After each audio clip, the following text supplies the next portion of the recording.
On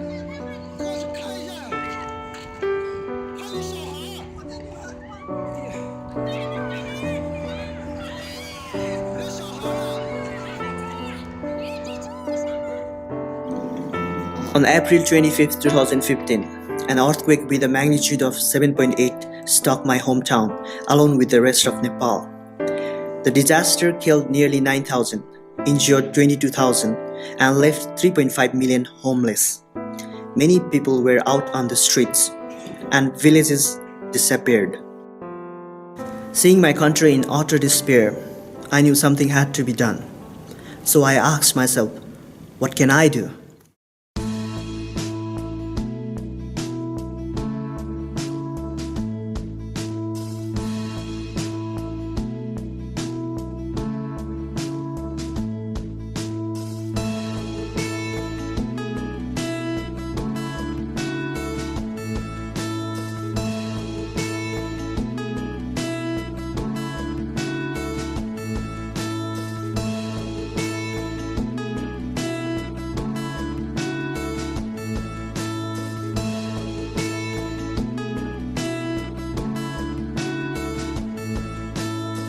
Hello, my name is Santosh Yonjan.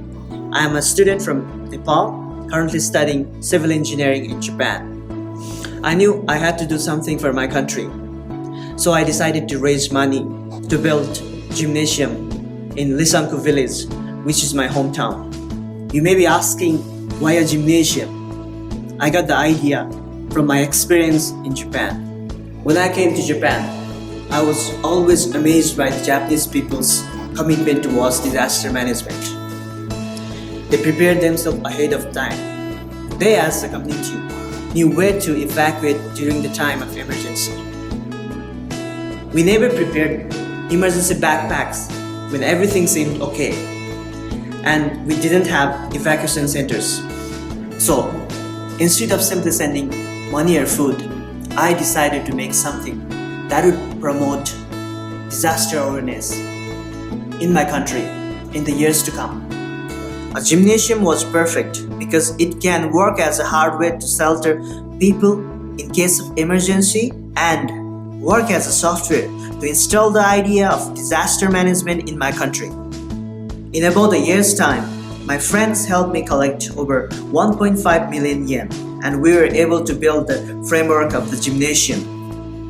The people in the community already started using the half-filled gymnasium as an outdoor community center. My current goal is to raise more funds to finish what I have started. But looking at the bigger picture, this is just the beginning. As I said, public awareness for disaster prevention is close to none in Nepal, and we need to change that. Using what I have learned in Japan, I want to build gymnasium in Nepal and promote disaster awareness. So, when something like this happens in the future, they will have place to go and have knowledge to protect themselves and their loved ones. I named it Sakura Gym in the hopes that the wisdom of Japan will spread disaster awareness in my country. This is just the beginning, and we still have a long way to go. But with the support and love from my peers, I know it can be done. Thank you for listening. Namaste.